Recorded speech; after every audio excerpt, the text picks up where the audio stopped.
Hey friends, what's good? Derek here from Bomb Socks with more Bomb Bites, where we feast upon the words of Christ one bite at a time. So we get the opportunity of getting into the amazing sections this week, sections 23 through 26 of the Doctrine and Covenants. And we've got some great videos from our Bomb Bites video collection to help you enjoy these. You can use them in your teaching settings, in your family studies, however you want to use them. We hope you enjoy the episodes this week. And of course, if you haven't already, you got to go check out our amazingly comfortable gospel themed socks at bombsocks.com. Godspeed, friends, and enjoy the episode. Guys, today we are hitting what I would call sacred territory. This is section 25 of the Doctrine and Covenants, the only section given to a woman, and it is to this wonderful lady right here, good Sister Emma Hale Smith, wife of the prophet Joseph Smith. Now, like I said in yesterday's episode, Emma was struggling at the time with some uncertainties about, how are they going to make ends meet? If Joseph is going to be basically focusing so much on the church and not necessarily focusing on those temporal labors, she's just like, what is my role here? What am I supposed to do? Well, you go back to Saints chapter 9, and let me just continue on where I left off yesterday, where it says, knowing Emma's desire for guidance, the Lord spoke to her in a revelation given through Joseph. And this is section 25. He forgave her for her sins, called her an elect lady. We'll talk about that in a second. He directed her to go with Joseph in his travels and promised, thou shalt be ordained under his hand to expound scriptures and to exhort the church. And this section really calmed Emma's fears. I mean, can you imagine those ladies out there watching this? Can you imagine the Lord coming to you and saying, thou art an elect lady? Now, the word elect means you're chosen. And Emma specifically was chosen and set apart at that point from every other woman to be able to be with Joseph, to be able to do these things in section 25 of the Doctrine and Covenants. Now, the cool thing about this was given in July of 1830. Emma was born July 10th of 1804.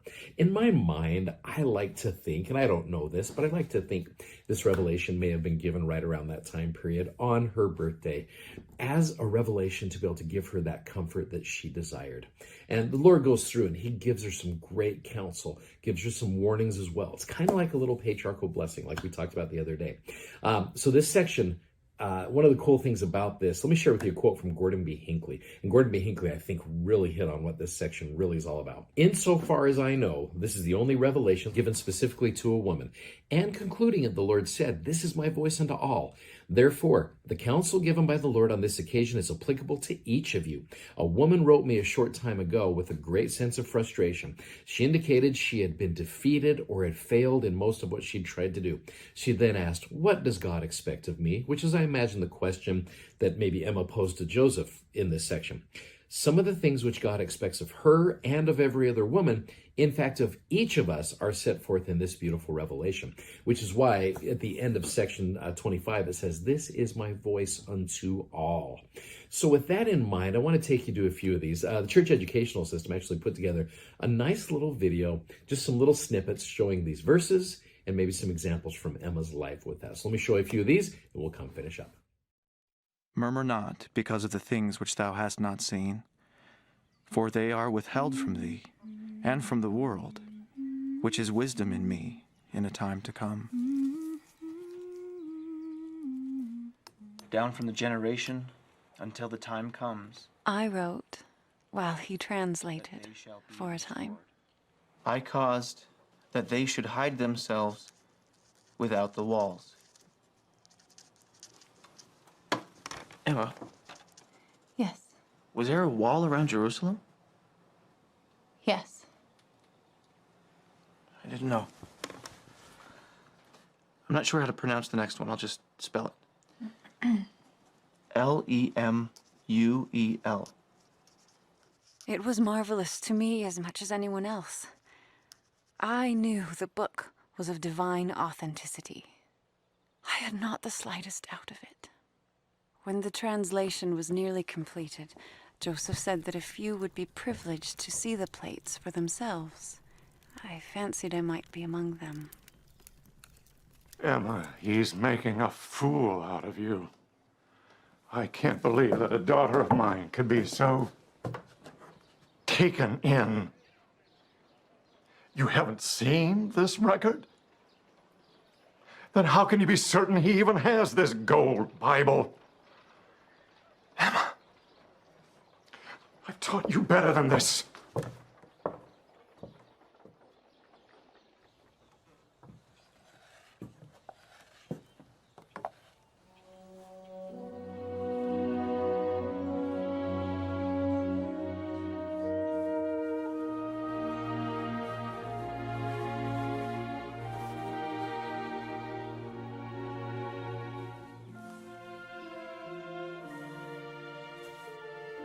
Father, sometimes you know things with your heart that you don't know with your head.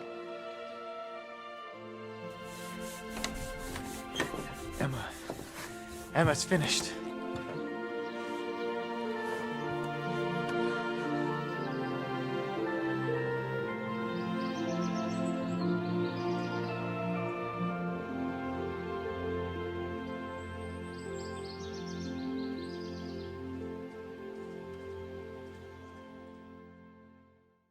And verily, I say unto thee that thou shalt lay aside the things of this world, and seek for the things of a better.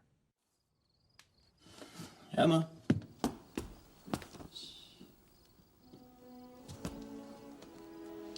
So it's the floor again. They have no place else to sleep tonight. We're almost finished with our new house. Everything. Except the roof. And a couple of walls. Emma. The Lord has commanded us to build a temple here. How? I only know that we are to do it.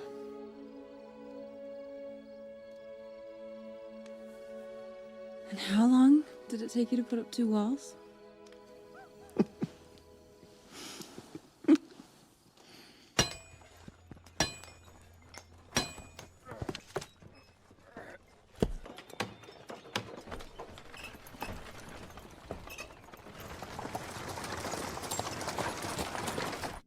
When you told me we were to build this temple, I marveled at your faith.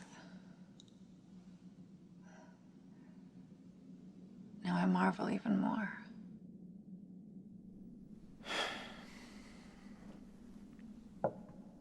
How can we leave it behind? There will be other temples.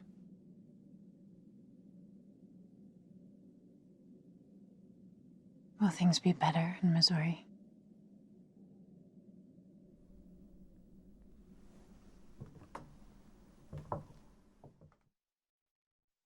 Keep my commandments continually, and a crown of righteousness thou shalt receive.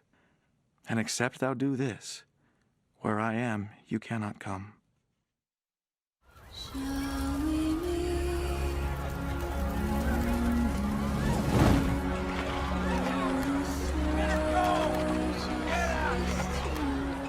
No one but God knows the feelings of my heart as we left our home and almost all of everything we possessed and made our way out of this state.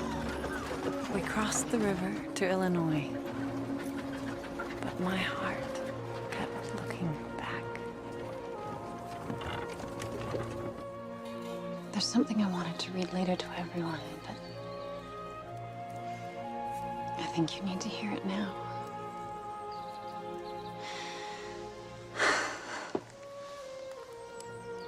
Emma, I'm sending this epistle to the church through you, because I want you to read it first. All these things shall give thee experience, and shall be for thy good. Were it not for divine mercy, Joseph, I should never have been able to endure the suffering I have passed through. Yet I am willing to suffer more if it is the will of kind heaven.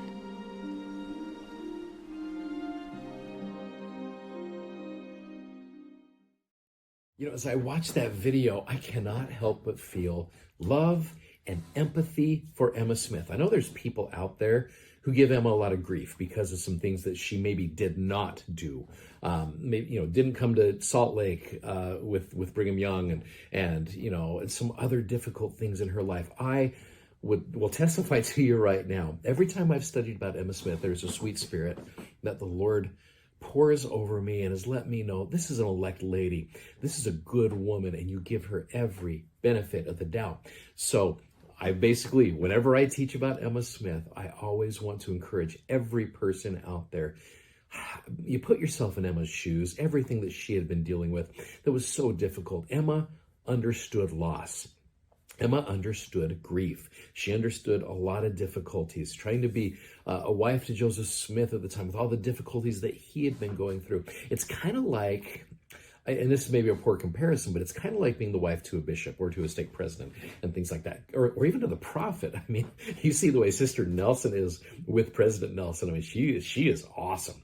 I like to picture Emma that same way. You know, here's Joseph going out there, and granted, Joseph had a lot of difficulties in his life. I remember seeing someone talk about this, how they showed all of the difficulties in Joseph's life, but they also showed revelations in the Doctrine and Covenants and other spiritual experiences that probably buoyed up Joseph and helped him through this.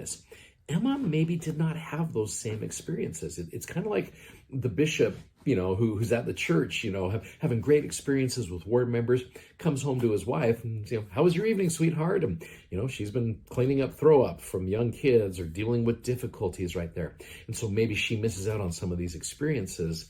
But the Lord, I think, gives Emma this type of an experience with section 25. There's a great quote from Lucy Mack Smith with regards to Emma that I think really describes her perfectly. Keeping in mind also that one of the reasons Emma stayed behind in Nauvoo was to take care of Joseph's mother. Look what Lucy said. I have never seen a woman in my life who would endure every species of fatigue and hardship from month to month and from year to year with that unflinching courage, zeal, and patience, which she has always done.